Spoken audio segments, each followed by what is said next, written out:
பரிசுத்த நாமத்திற்கு மகிமை உண்டாகட்டும். Glory be to the holy name of the Lord. எங்களுடைய அழைப்பினை ஏற்று இந்த ஆசீர்வதிக்கப்பட்டதான சுவிசேஷ கூட்டத்தின் முதலாம் நாளுக்கு வருகை தந்ததான உங்கள் யாவருக்கும் ஆண்டவராகிய இயேசுவின் இனிய நாமத்தில் நாங்கள் வாழ்த்துதலை தெரிவிக்கிறோம். Unto all of you who have come over here, obliging our invitation for this first day of this convention meetings, we extend our greetings in the name of our Lord and Savior Jesus Christ. நாம் ஒரு கொடிய காலத்திலே முழு உலகத்திலும் யுத்த மேகம் சூழ்ந்திருக்கிற ஒரு கொடிய காலத்திலே ஜீவித்து கொண்டிருக்கிறோம்.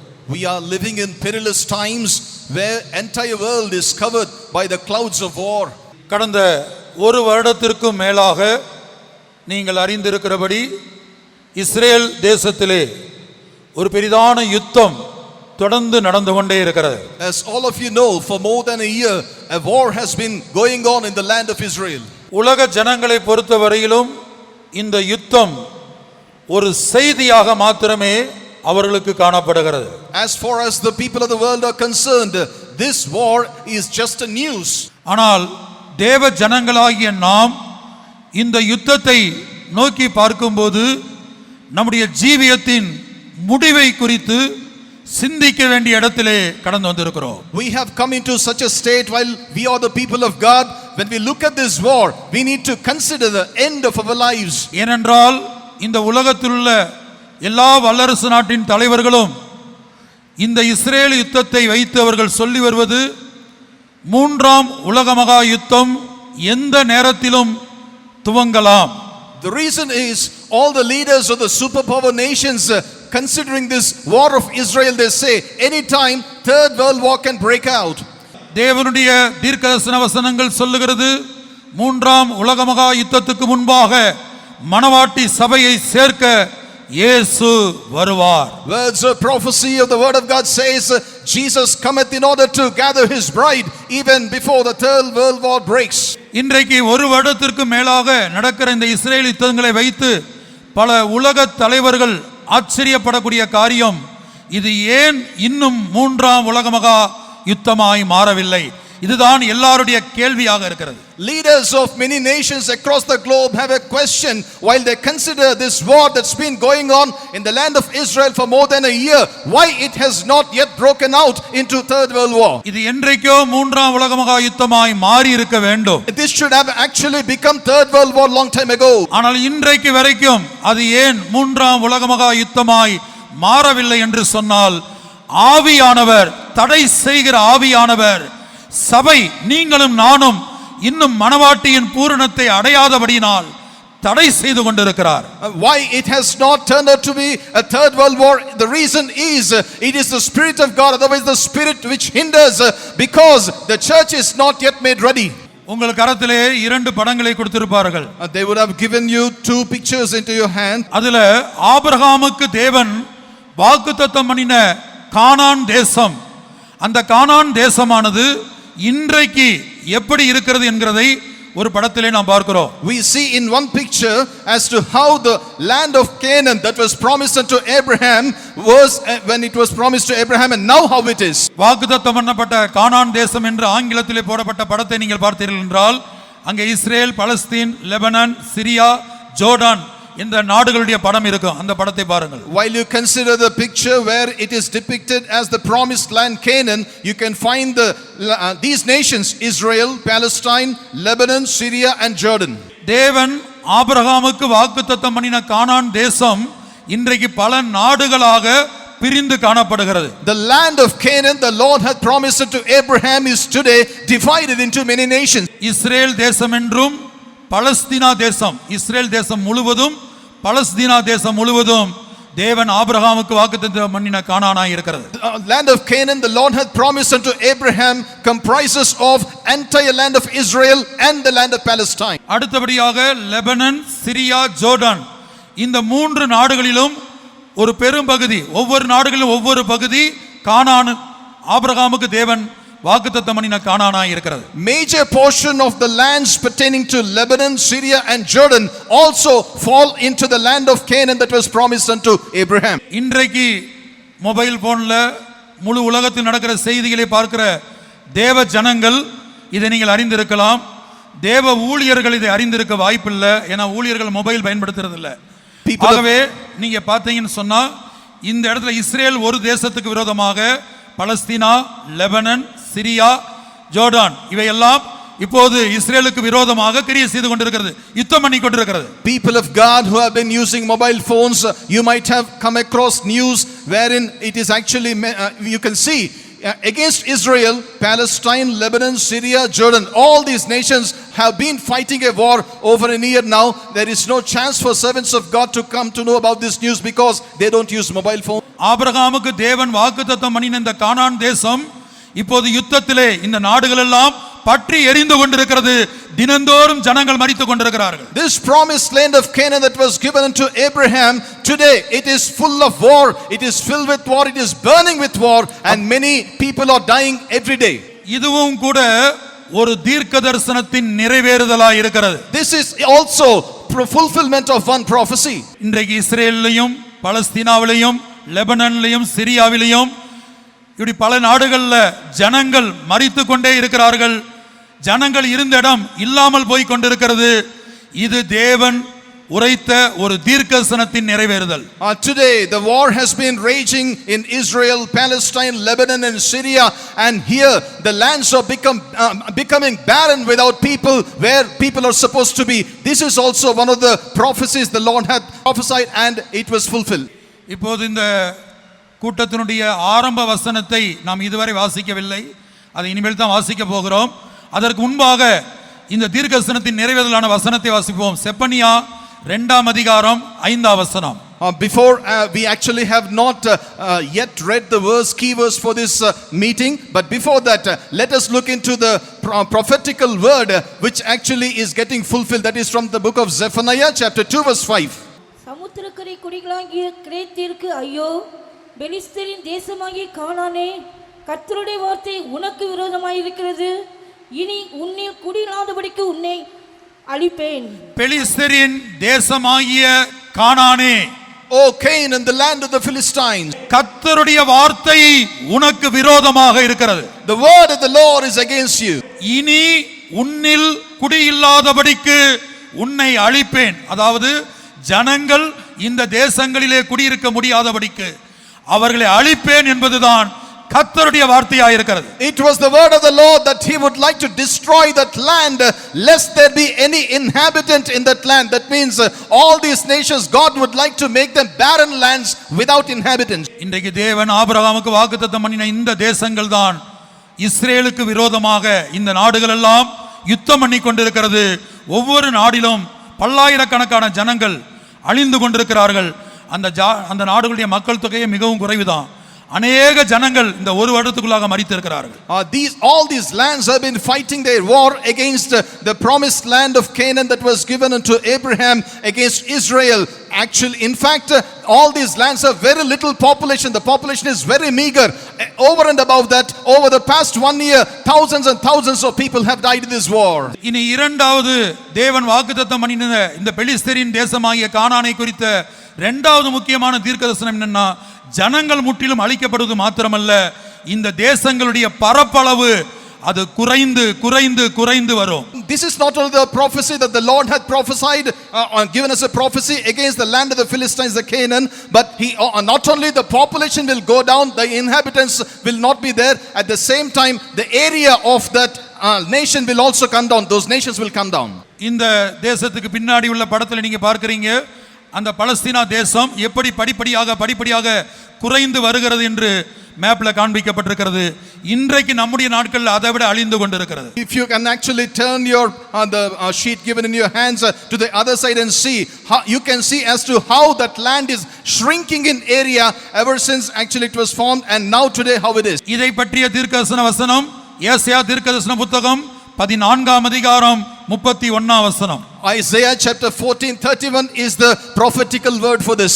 வாசலே அலறு, நகரமே கதறு, பெலிஸ்தியாவே நீ முழுதும் கரைந்து போகிறாய். ஏனென்றால் வடக்கே இருந்து புகைக்காடாய் வருகிறான், அவன் கூட்டங்களில் தளித்தவன் இல்லை. Howl, O gate, cry, O city, thou whole Palestina art dissolved, for they shall come from the north a smoke, and none shall be alone in his appointed times. இங்கே வாசலே அலறு நகரமே கதறு என்பது புதிய எருசலேமையும் சீயோனையும் தேவ ஊழியர்களையும் தேவ ஜனங்களையும் குறிக்கிறது. இந்த எழுத்தின்படியான இஸ்ரேல் பலஸ்தீனா அழிவதை கரைந்து போவதை காணும்போது நம்முடைய ஜெபஜீவியம் ஒரு அலறுதல் உள்ள ஜெபஜீவியமாய் மாற வேண்டும். Howl, O gate, cry, O city. This talks about Zion and New Jerusalem. At the same time, the whole Palestina are dissolved. When this has been happening in front of our eyes, we need to renew our lives of prayer. வாசலே அலறு நகரமே கதறு. அடுத்த வசனத்தில் நீங்க படித்தீங்கன்னா சீயோனை குறித்து எழுதப்பட்டிருக்கு. கர்த்தர் சீயோனை அஸ்திபாரப்படுத்தினார். Howl, O gate, cry, O city. After reading that verse, if you read the following verse, you can see the Lord hath founded Zion, it is written. அப்ப எழுத்தின்படியான இஸ்ரவேல் ஜனங்கள், எழுத்தின்படியான எருசலேமுக்கும் ஆவிக்குரிய எருசலேமுக்கும் ஒரு நெருங்கிய தொடர்பு இருக்கிறது. There is a close relation between literal Jerusalem and spiritual Jerusalem. அப்ப பெலிஸ்தியா அந்த தேசமானது கரைந்து கரைந்து கரைந்து போகும் என்பதைத்தான் இன்றைக்கு அந்த தேசம் எப்படி கரைந்து போயிருக்கிறது என்பதை இந்த மேப்ல நாம் பார்க்கிறோம். We can see in this map how that land of Palestina had actually shrunk. It actually began shrinking, and today it has shrunk a lot. இனி இந்த இஸ்ரேல் யுத்தம் எப்படி துவங்கியது? How did this war of Israel actually begun? கடந்த ஒரு வருடத்துக்கு முன்பாக, அதாவது கடந்த அக்டோபர் மாதம் 7ஆம் தேதி சனிக்கிழமை ஹமாஸ் என்கிறதான ஒரு அமைப்பு இஸ்ரேல் மேல் ஒரு பெரிதான தாக்குதலை நடத்தியது. On 7th of October 2023, Hamas, an organization, had attacked Israel. அன்றைக்கு தொடங்கிய யுத்தம் தான் இன்றைக்கு வரைக்கும் நடந்து கொண்டே இருக்கிறது. இது மூன்றாம் உலக மகா யுத்தமாக மாறுவதற்கு வாய்ப்பும் இருக்கிறது. The war that began on that day has been continuing even today, and there is every chance that this war can break out into third world war. இந்த ஹமாஸ் என்கிற அமைப்பு இஸ்ரேல் தேசத்திலே தாக்குதலை நடத்தும். அது நிமித்தமாக அது மூன்றாம் உலக மகா யுத்தத்துக்கு நேராக மாறும் என்பதும் கூட தீர்க்க தரிசன வசனமாய் இருக்கிறது. Even this Hamas, the organization, will attack Israel, and that will turn into a third world war, is also fulfillment of one of the prophecies. எசேக்கியேல் 7ஆம் அதிகாரம் 2ஆம் வசனத்தை நீங்கள் படித்து பார்த்தால் இஸ்ரேல் தேசத்துக்கு முடிவு வருகிறது, அது தேசத்தின் 4 முனைகளிலிருந்தும் அந்த முடிவு வருகிறது என்று எசேக்கியேல் 7ஆம் அதிகாரம் 2ஆம் வசனத்திலே நாம் படிக்கிறோம். We read from the book of Ezekiel chapter 7 verse 2, the end for that land is fast approaching. The end comes from all four corners. இனி 11ஆம் வசனத்தை நீங்கள் படித்து பார்க்கும்போது அந்த முடிவு எப்படி வருகிறது என்று சொன்னால் ஹமாஸ் என்கிற அமைப்பின் மூலமாக. If you read verse 11, you can understand as to how that end would come. It is through Hamas, the organization. அதாவது 11ஆம் வசனத்தில் ஆங்கிலத்தில் வயலன்ஸ் என்கிற வேர்டு எழுதப்பட்டிருக்கிறது. வயலன்ஸ் என்று எழுதப்பட்ட வார்த்தை எபிரேய பாஷையில் ஹமாஸ் என்று எழுதப்பட்டிருக்கிறது. In English Bible it is mentioned the term called violence. In Hebrew tongue, violence is nothing but Hamas. Habakkuk 1ஆம் அதிகாரம் 2-3 வசனங்களிலும் இந்த யுத்தத்தை குறித்து எழுதப்பட்டிருக்கிறது. அந்த 2-3 வசனங்கள்ல வயலன்ஸ் என்று எழுதப்பட்ட வார்த்தை எபிரேய பாஷையிலே ஹமாஸ் என்று எழுதப்பட்டிருக்கிறது.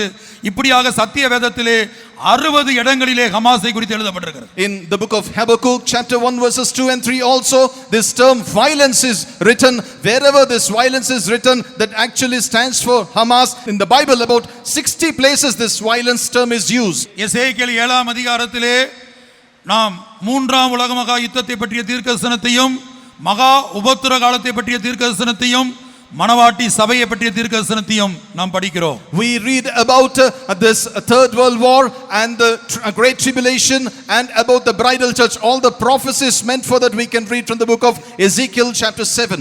எசேக்கியேல் 7ஆம் அதிகாரம் 2-3 வசனங்கள் எழுத்தின்படியான இஸ்ரேல் தேசத்துக்கு 4 முனைகளிலிருந்து, தேசத்தின் 4 முனைகளிலிருந்தும் முடிவு வருகிறது.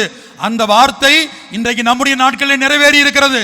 In the book of Ezekiel chapter 7 verses 2 and 3, it is written that the land of Israel will see an end. The end for that land will come from four corners of the land, and that is getting fulfilled even in our days today. எசேக்கியேல் 7ஆம் அதிகாரம் 5-6 வசனங்கள் சபையை பற்றி, சபைக்கு வரக்கூடிய முடிவு.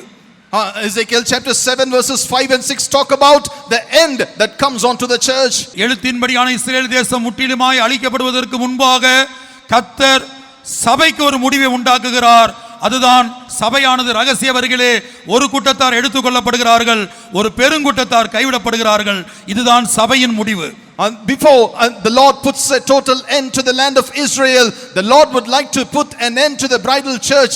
That means in the secret coming of Lord Jesus Christ, the bride will be taken up, a great group of people will be left behind, and that is the end the Lord would like to give to the church. 11ஆம் வசனம் மூன்றாம் உலக மகா யுத்தத்தை பற்றிய தீர்க்கதரிசனம். Verse 11 is a prophecy about the third world war. 19ஆம் வசனம் மகா உபத்திரவ காலத்தை பற்றிய தீர்க்கதரிசனம். Verse 19 is a prophecy about great tribulation period. இனி நீங்கள் எல்லாரும் அறிந்திருக்கிறபடி, இப்ப நான் ஏற்கனவே சொன்னது போல ஊழியர்கள் மொபைலை பயன்படுத்தாதனால தினந்தோறும் அங்கே என்ன சம்பவிக்கிறது என்பதை அவர்கள் அறியாதவர்களாக இருக்கிறார்கள். As I have already told you, servants of God might not know as to the daily things that are going on in that land because they don't use mobile phone. அன்றைக்கு எழுத்தின்படியாக யூத ஜனங்களுக்கு ஆமான் மூலமாக உபத்திரம் வந்தபோது மொர்தெகாய் எஸ்தருக்கு சொன்ன வார்த்தை, இந்த காலத்தில் நீ மௌனமாயிருந்தால் யூதருக்கு சகாயமும் ரட்சிப்பும் வேறொரு இடத்திலிருந்து எழும்பும், நீயும் உன் தகப்பன் வீட்டாரும் அழிவீர்கள். In those days when actually this tribulation, otherwise this problem has come unto the Jews that they would be destroyed in the days of Haman, the words what Mordecai told unto Esther are relevant. If you remain silent in these days, enlargement and salvation cometh to the Jews from another direction, but you and your father's house will perish. Mordecai ஆவியானவருக்கும் Esther சபைக்கும் நிழலாட்டமாய் இருக்கிறது. இன்றைக்கு யூதர்கள் அழிந்து கொண்டிருக்கிறார்கள். சபை மௌனமாயிருந்தால் ரட்சிப்பு வேறொரு இடத்திலிருந்து எழும்பும். Mordecai stands for the Spirit of the Lord and Esther stands for the church of God. Today Jews are perishing.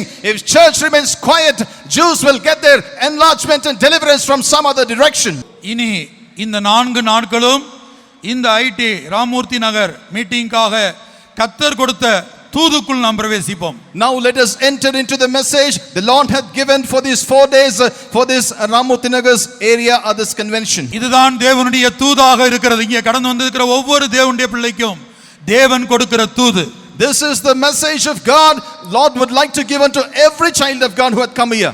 இந்த தூதிலிருந்து கர்த்தர் சொல்ல வருவது, ஒவ்வொரு தனிப்பட்ட தேவனுடைய பிள்ளையும் தன்னுடைய முடிவை குறித்து ஆழமாய் தேவ சமூகத்திலே விழுந்து கிடந்து சிந்திக்க வேண்டும். Every child of God must consider about their end, deeply falling at the feet of the Lord, otherwise in the presence of the Lord is this message. சமீபத்திலே நம்முடைய சென்டரிலே 2-3 பரிசுத்தவான்கள் மரித்து போனார்கள்.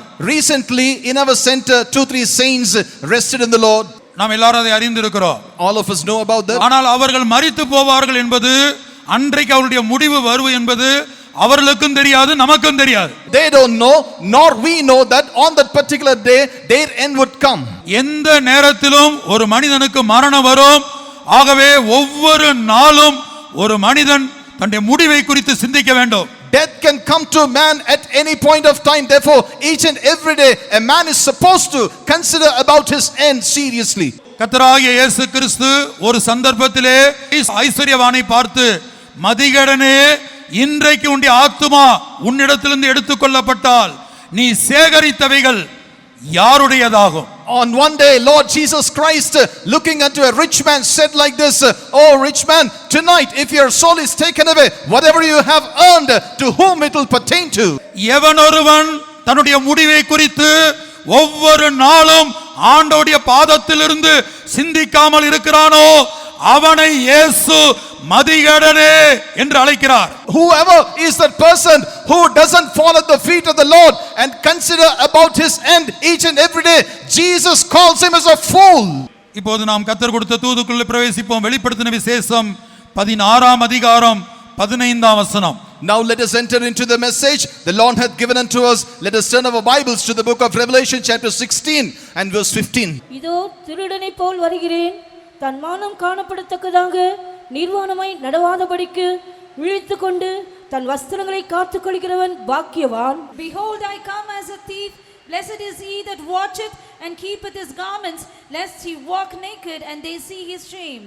புலம்பல் 1ஆம் அதிகாரம் 9ஆம் வசனம் கூட 2 வசனங்கள். Lamentations chapter 1 verse 9. A filthiness is in her skirts, she remembereth not her last end, therefore she came down wonderfully, she had no comforter. O Lord, behold my affliction, for the enemy hath magnified himself. அவளுடைய அசுசம் அவள் வஸ்திர ஓரங்களில் இருந்தது, தனக்கு வரப்போகிற முடிவை நினையாது இருந்தால், ஆகையால் அதிசயமாய் தாழ்த்தப்பட்டு போனால் தேற்றுவார் இல்லை.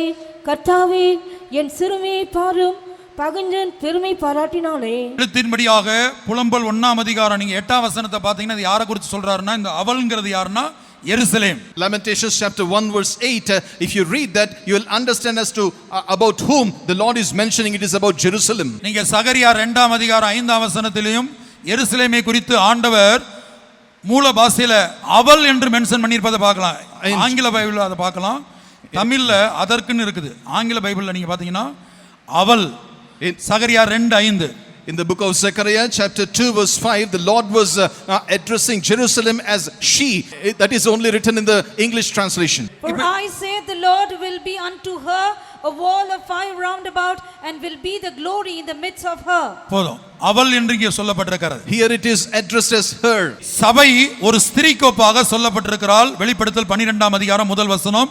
இது நாம் அறிந்த வசனம் தான். We know this verse, the book of Revelation chapter 12 verse 1, church is compared to a woman. இப்ப புலம்பல் 1ஆம் அதிகாரம் 8-9 வசனங்கள் முதலாவது எழுத்தின்படியாக, அது எழுத்தின்படியான இஸ்ரவேல் ஜனங்களையும் ஆவிக்குரிய பிரகாரமாக புதிய ஏற்பாட்டு சபை மனவாட்டியாய் மாற வேண்டிய நம்மை பற்றியதா இருக்கிறது.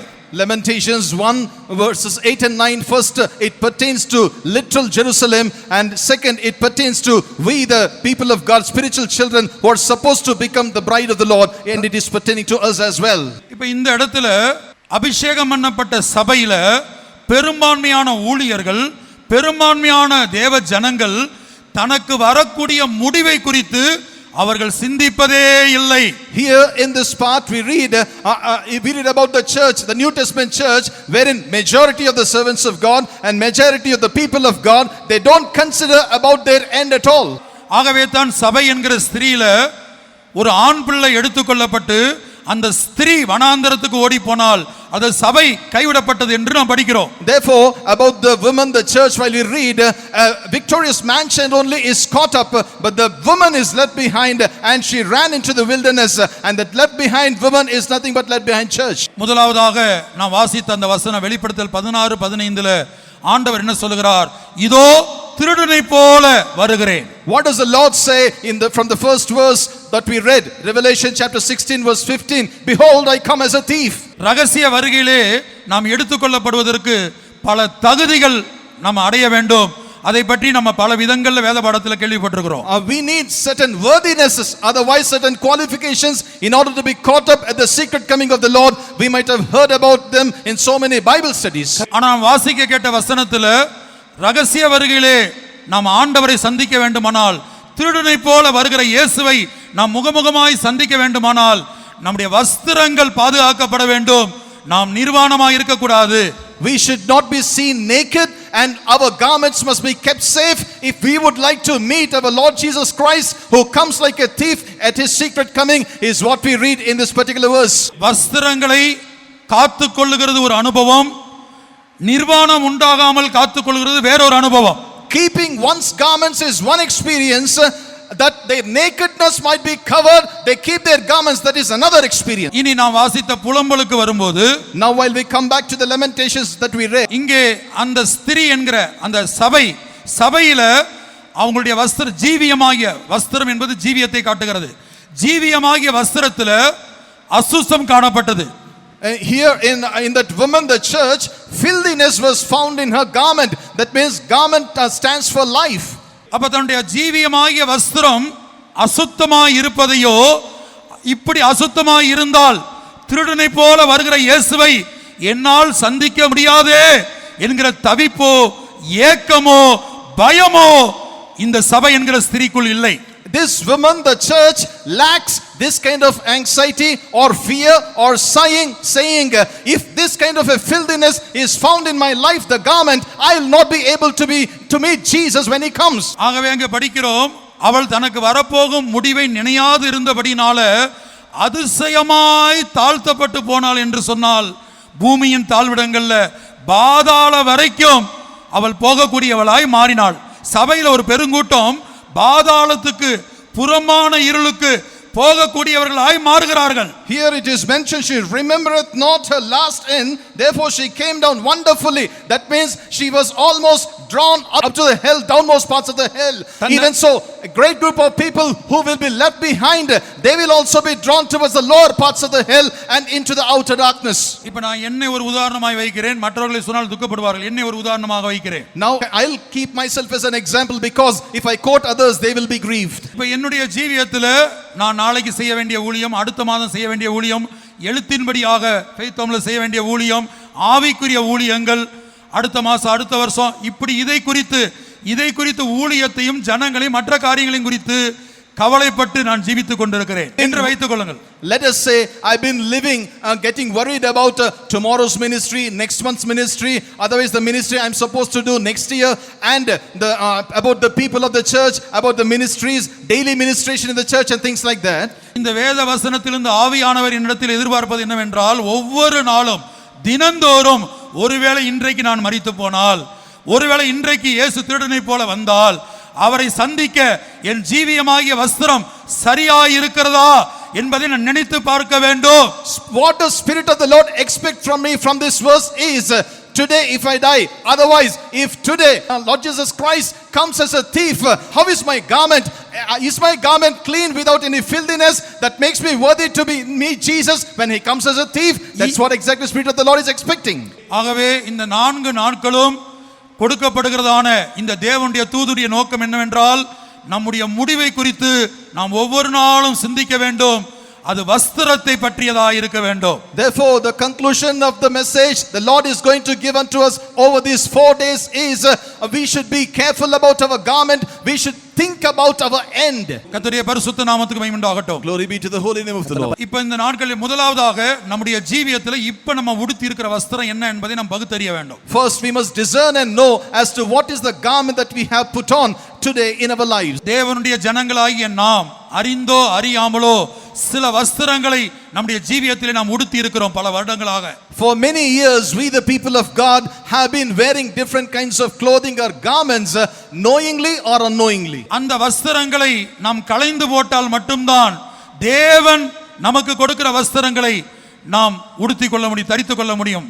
Unless we put off those garments, we cannot put on the garments God gives unto us. முதலாவதாக வெளிப்படுத்தின விசேஷத்துல இப்ப இந்த வசனத்துடைய முக்கியத்துவம், இந்த தூதுடைய முக்கியத்துவம், இதனுடைய ஆழம் என்ன என்பதை நீங்கள் விளங்கிக் கொள்ள வேண்டும். Now you must understand what is the importance of this message and the depth of this message. 7 சபைகளுக்கு ஆவியானவர் தூது கொடுக்கும்போது சர்தை சபையை பார்த்து அங்குள்ள தேவ ஜனங்கள் ஊழியர்களுக்கு ஆண்டவர் கொடுத்த தூதை இப்போ வாசிப்போம். Now let us read the message what the Lord had conveyed to the church at Sardis unto the people of God and servants over there. வெளிப்படுத்தின விசேஷம் 3ஆம் அதிகாரம் 3-4 வசனங்கள். Revelation chapter 3 verses 3 and 4. ஆகையால் நீ கேட்டு பெற்றுக்கொண்ட வகையை நினைவு கூர்ந்து அதை கை கொண்டு மனம் திரும்பு. நீ விழித்திராவிட்டால் திருடனைப் போல் உன்மேல் வருவேன். திருடனைப் போல உன்மேல் வருவேன். I will come on thee as a thief. ಕಳ್ಳನಂತೆ ನಿನ್ನ ಬಳಿ ಬರುವೆನು. நான் உன்மேல் வரும் வேலையை அறியாதிருப்பாய். ஆனாலும் தங்கள் வஸ்திரங்களை அசுசிப்படுத்தாத சில பேர் சர்தையிலும் உனக்கு உண்டு. அவர்கள் பாத்திரவான்களானபடியால் வெண் வஸ்திரம் தரித்து என்னோட கூட நடப்பார்கள். Remember therefore how thou hast received and heard, and hold fast and repent. If therefore thou shalt not watch, I will come on thee as a thief, and thou shalt not know what hour I will come upon thee. Thou hast a few names even in Sardis, which have not defiled their garments, and they shall walk with me in white, for they are worthy. Sardis சபையை பார்த்து ஆவியானவர் சொல்லுகிறார். Spirit of the Lord was telling unto Sardis church. கவனமா கேளுங்க. ஆசியாவுல 7 சபைகள்ல மிகவும் மிக முக்கியமான சபை சர்தை சபை. Please listen carefully. One of the most important churches among 7 churches in Asia was the church in Sardis. இங்கே ஆவியானவர் சொல்லுகிறார், தங்கள் வஸ்திரங்களை அசுசிப்படுத்தாத சில பேர் மட்டும்தான் அந்த சபையில் இருக்கிறாங்களாம். மற்ற எல்லாரும் தங்கள் ஜீவியமாகிய வஸ்திரத்தை அசுசிப்படுத்தி இருக்கிறார்கள். Here the Spirit of the Lord says there are only very few in the church in Sardis who have not defiled their garments. Very few. Rest of them have defiled their garments. அப்ப இங்கே கர்த்தர் சொல்லுகிறார், திருடனை போல உன்மேல் வருவேன், நான் வரும் வேளையை நீ அறியாதிருப்பாய். Here the Lord says, I will come on thee as a thief, and thou shalt not know what hour I will come upon thee. அப்ப நாம் விழித்துக்கொண்டு நம்முடைய வஸ்திரங்கள் அசுசிப்பட்டு இருக்கிறதா அல்லது என்ன விதமான வஸ்திரங்களை நாம் உடுத்தி இருக்கிறோம், அதை நாம் பகுத்தறிய வேண்டும். Therefore we must awake and find out what sort of garments we are wearing and whether our garments are defiled.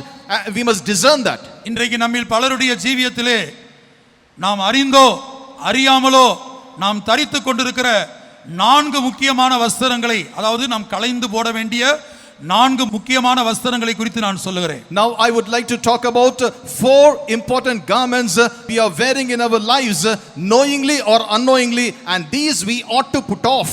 நம்மில் பலருடைய ஜீவியத்தில் நீங்க திருவசனத்தின் வெளிச்சத்தில் நீங்க ஆராய்ந்து பார்த்தால், ஆவியானுடைய உதவியோடு உங்களை சோதித்து பார்த்தால், இந்த வஸ்திரங்களை உடுத்தி கொண்டு தான் நாம் வாழ்ந்து கொண்டிருக்கிறோம்.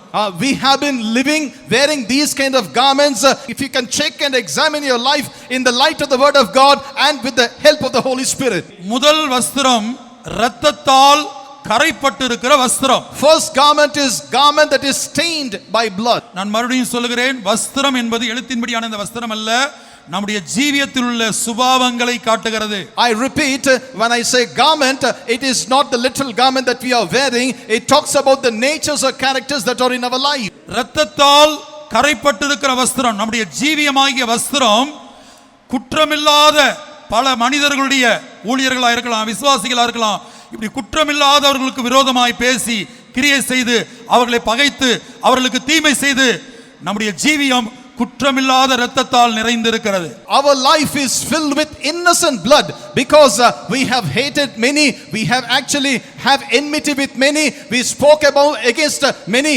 It can actually a servant of God or even a child of God. This is what is the garment that is found in us, and it is filled with innocent blood. இரத்தத்தால் கரைப்பட்டிருக்கிற வஸ்திரம், garment that is stained by blood. இரத்தத்தால் கரைப்பட்டிருக்கிற நம்முடைய ஜீவியம், நம்முடைய சுபாவம், our life and our character that are stained by blood. கர்த்தருடைய பரிசுத்த நாமத்துக்கு மகிமையுண்டாகட்டும். Glory be to the holy name of the Lord. யூதாஸ் காரியத்தை இப்படி சொன்னான், குற்றமில்லாத இரத்தத்தை நான் காட்டி கொடுத்ததினால் பாவம் செய்தேன். அப்ப 12 அப்போஸ்தலர்ல ஒருவனாகிய யூதாசுடைய ஜீவியமாகிய வஸ்திரம் இயேசு என்கிற குற்றமில்லாத இரத்தத்தை காட்டி கொடுத்து அவன் இரத்தத்தால் கரைப்பட்டான். Judas Iscariot said like that, I have betrayed innocent blood. One amongst the 12 disciples, Judas Iscariot, his life was stained by the innocent blood of Lord Jesus Christ. இரண்டாவது நம்மில் பலருடைய ஜீவியம் பொட்டரித்து போன பொட்டரிப்பின் வஸ்திரமாய் காணப்படுகிறது. Second, in the lives of many of us, our garments are seen like moth-eaten garments. கர்த்தருடைய பரிசுத்த நாமத்துக்கு மகிமையுண்டாகட்டும். Glory be to the holy name of the Lord. மூன்றாவது நம்மில் பலருடைய ஜீவியம் அழுக்கு வஸ்திரமாக காணப்படுகிறது. Third, the lives of many of us are seen like filthy garment. அடுத்தபடியாக நான்காவதாக யூதா அப்போஸ்தலன் சொல்லுகிறார், மாம்சத்தால் கரைப்பட்டிருக்கிற வஸ்திரத்தை வெறுத்து தள்ளுங்கள். Therefore hate and put off the garment that is stained by flesh, Judas the apostle says. இவை இல்லாமல் இன்னும் சில வஸ்திரங்கள் இருக்கிறது. ஆனா இந்த 4 கூட்டங்கள்ல ஒவ்வொரு நாளும் இந்த ஒரு வஸ்திரத்தின் ஆழத்துக்கு ஆவியானவர் நம்மை நடத்துகிறார். Besides these, there are a few more garments, but Spirit of the Lord is going to lead us into the depth of each of these garments in these 4 days meetings. அப்ப இந்த வஸ்திரங்களை களைந்து போட்டு மணவாட்டியாய் மாறக்கூடிய சபை தேவனுடைய வஸ்திரங்களை தரித்துக் கொள்ள வேண்டும். The church, which is supposed to become the bride of the Lord, must put off these garments and put on the garments that God gives. இத்தனை வருஷம் இந்த சத்தியத்திலே காணப்படுகிற, இத்தனை வருஷம் ஊழியத்திலே காணப்படுகிற அருமையான தேவனுடைய பிள்ளையே, தேவனுடைய வஸ்திரம்னா அது என்ன என்பதை நாம் அறிந்திருக்கிறோமா? Our beloved child of God who art seen for so many years in this truth, beloved servant of God who art seen in this ministry for so many years, have we known what is the garment that God gives? நீங்கள் வேதத்தை ஆராய்ந்து பார்த்தால் தேவனுடைய வஸ்திரங்கள் என்று வேதத்தின் பல்வேறு பகுதிகளிலே எழுதப்பட்டிருக்கும். It is written in the Bible in many places. If you can actually examine and check, these are the garments of the Lord, garments given by the Lord. இந்த தேவனுடைய வஸ்திரங்கள் தான் மணவாட்டி சபைக்கு மணவாட்டியின் வஸ்திரங்களாக கொடுக்கப்படுகிறது. These God given garments are the garments given unto the bride as bridal garments. அப்ப இயேசு கிறிஸ்து திருடனை போல மத்திய ஆகாயத்தினுடைய ரகசிய வரிகளை வெளிப்படும் போது மணவாட்டி சபை மணவாட்டியின் வஸ்திரத்தோடு, அதாவது சுத்தமும் பிரகாசமும் மெல்லிய வஸ்திரத்தோடு அவரை சந்திக்க வேண்டும். Therefore, when Lord Jesus Christ appears in the midair as a bridegroom, the bridal church must meet him with bridal garments, that is holy white garments and fine linen garments. முதலாவதாக பிதாவாகிய தேவனுடைய வஸ்திரம் என்ன என்பதை நான் சொல்லுகிறேன். அதனுடைய ஆழத்தை நாம் பிற்பாடு பார்க்கலாம். ஏசாயா 59 அதிகாரம் 17 வசனம். தயவு செய்து இந்த வார்த்தைகளை கவனியுங்கள். இது ஜெபித்து ஆவியானவரோடு நெருங்கி இந்த வஸ்திரத்துக்காக ஒவ்வொரு நாளும் கதறுங்கள். We actually have cried in the presence of the Lord with the help of the Holy Spirit for many days in order to get this word from the Lord. Therefore, please pay attention and listen. From the book of Isaiah chapter 59 verse 17, first let us look unto the garment of God the Father. அவர் நீதியை மார்க்கவசமாக அணிந்து இரட்சிப்பெனும் சீராவை தமது சிரசில் தரித்து நீதி சரிக்கட்டுதல் என்னும் வஸ்திரங்களை உடுப்பாக உடுத்து வைராக்கியத்தை சால்வையாக போர்த்து கொண்டார். For he put on righteousness as a breastplate and an helmet of salvation upon his head, and he put on the garments of vengeance for clothing and was clad with zeal as a cloak. இப்போ உங்கள் கரத்தில் கொடுத்திருக்க படத்தில் நீங்கள் ஒரு எபேசியர் 6 அதிகாரத்தில் வருகையில் எடுத்துக்கொள்ளப்படுகிற சபை தரித்திருக்க வேண்டிய வஸ்திரத்தை குறித்து எபேசியர் 6 அதிகாரம் 13 வசனத்திலிருந்து நம்ம படிக்கிறோம். அது உங்களுக்கு படித்தால் புரியாது. இந்த படத்தை பாருங்கள். இதே வஸ்திரங்களை தான் தேவன் உடுத்தி இருக்கிறார். And this you can actually look into the picture or the portrait that is given in your hands here that is titled as the whole armor of God.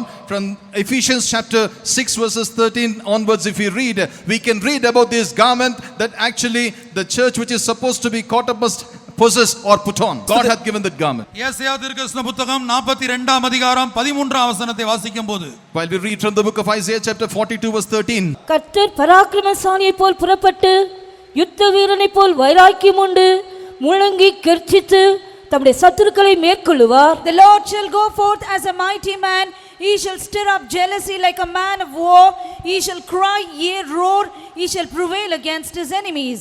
பிதாவாகிய தேவன் இங்கே அவர் என்ன செய்கிறார்?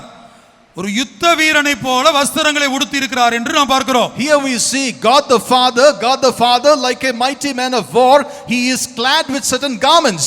கர்த்தருடைய பரிசுத்த நாமத்துக்கு மகிமையுண்டாகட்டும். Glory be to the holy name of the Lord. அப்ப இந்த வஸ்திரங்கள் தான் ரகசிய வருகையிலே எடுத்துக்கொள்ளப்படுகிற சபை பிசாசை எதிர்த்து நின்று ஜெயிக்க வேண்டுமானால் நம்முடைய ஜீவியத்தில் இந்த வஸ்திரங்களை நான் தரித்திருக்க வேண்டும். இந்த வஸ்திரங்கள் பிதாவாகிய தேவன் தரித்திருக்கிற வஸ்திரங்கள்.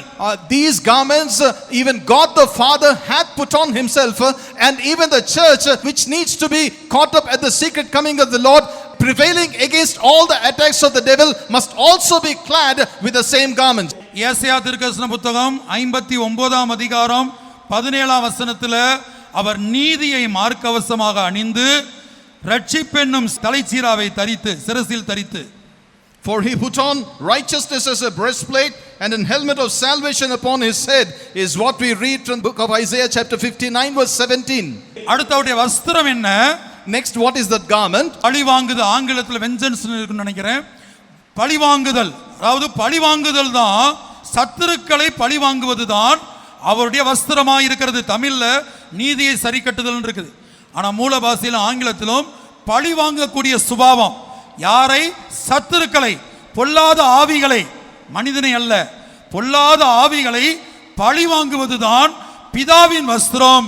மனவாட்டியாய் மாறக்கூடிய சபையும் அந்த வஸ்திரத்தை எப்போது தரித்துக் கொள்ளுகிறதோ அப்போது அது வருகைக்கு ஆயத்தப்பட முடியும். Next garment of God the Father is vengeance. He actually clothed himself is vengeance.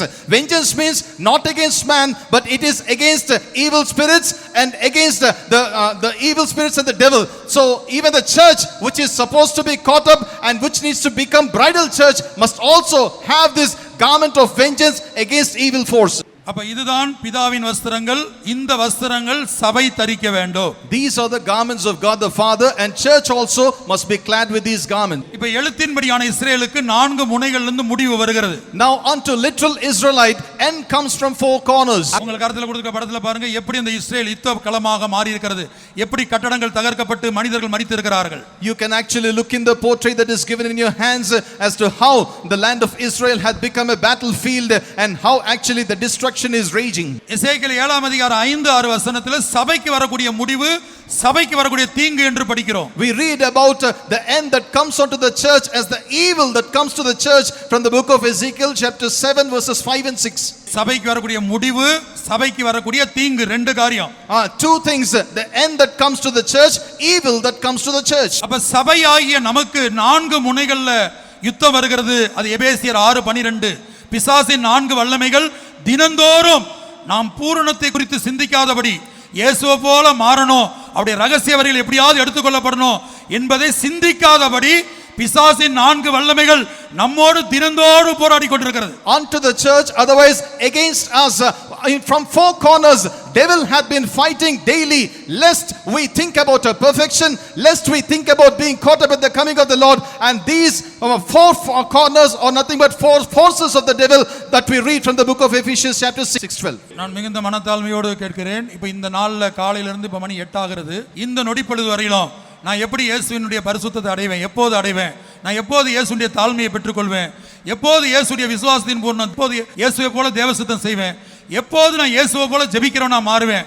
காலையிலிருந்து இது வரைக்கும் இதை குறித்து சிந்தித்தவங்க, இதுக்காக ஜெபித்தவங்க, இதுக்காக புலம்பினவங்க எத்தனை பேர்? How many of you are over here with lot of humility? I ask, from the morning, now time is about to be 8 p.m. How many of us have actually thought about this, prayed about this, considered about this as to how I can attain the perfection of Jesus, His holiness, and how can I become a prayer warrior or attain the life of prayer like that of Jesus? How can I do the will of God like Jesus and things like that? சரி, இன்றைக்கு நினைக்கவில்லை என்றால் விட்டுவிடுங்கள். நேற்றைக்கு நினைத்தவர்கள், போன வாரம் நினைத்தவர்கள், those who have not thought about today, just give it up. But yesterday who thought about that, those who thought about that last week at least. அப்ப தினந்தோறும் இந்த சிந்தை உடையவர்களாய், இந்த தவிப்புடையவர்களாய் நாம் மாற வேண்டும். அதுதான் ரோமர் 8:23. ஆவியின் முதற் பலன்களை பெற்ற நாமும் கூட நம்முடைய சரீர மீட்பாகிய புத்திர சுவிகாரம் வருகிறதற்கு காத்திருந்து நமக்குள்ளே தவிக்கிறோம். And not only they, but ourselves also, which have the first fruits of the Spirit, even we ourselves groan within ourselves, waiting for the adoption, to wit the redemption of our body. And this is what the experience we need to have. இப்படி நாம் தவிக்க முடியாதபடி, இதற்காக உபவாசிக்கவோ, ராக்காலங்களில் கண்விழித்து ஜெபிக்கவோ, போராடி ஜெபிக்கவோ முடியாதபடிக்கு பிசாசின் 4 வல்லமைகள் தினந்தோறும் நம்மோடு போராடி கொண்டிருக்கிறது. எபேசியர் 6:12 படி, according to Ephesians 6:12, four powers of the devil have been fighting against us daily, lest we groan like this, lest we awake at nights and pray and cry out like this, lest we fast. ஆகவே தான் 2 கொரிந்தியர் 11ஆம் அதிகாரம் 3ஆம் வசனத்திலே பவுல் சொல்லுகிறார், சர்ப்பமானது தன்னுடைய தந்திரத்தினாலே ஏவாளுடைய மனதை கெடுத்தது போல உங்கள் மனதும் கிறிஸ்துவை பற்றிய உண்மை நின்று விலகும்படி கெடுக்கப்படுமோ என்று பயந்திருக்கிறேன். Therefore, according to 2 Corinthians chapter 11 verse 3, Paul says, I fear lest by any means, as the serpent beguiled Eve through his subtlety, so your mind should be corrupted from the simplicity that is in Christ. அப்ப பிசாசின் 4 வல்லமைகள் நம்முடைய மனதை தாக்குதல், தினந்தோறும் அந்த மனதை தாக்காத வண்ணம் தடை செய்யும்படியாக, தடுக்கும்படியாக நாம் தரித்திருக்க வேண்டிய வஸ்திரம், பிதாவாகிய தேவன் தன்னுடைய தலையிலே தலைச்சீரா தரித்திருக்கிறது போல, எபேசியர் 6ஆம் அதிகாரத்தில் 17ஆம் வசனம் என்று நினைக்கிறேன், அங்க நாம் தலைச்சீராவை தரித்திருக்க வேண்டும். The way God the Father hath put on helmet of salvation, according to Ephesians chapter 6 verse 17, we also must put on this helmet of salvation, lest we actually fall prey attack of the four powers of the devil daily. நாம் ஏசாயா 59 வாசித்தோம், பிதாவாகிய தேவன் ரட்சிப்பென்னும் சீராவை சிரசில்னா தலையில் தரித்திருக்கிறார்.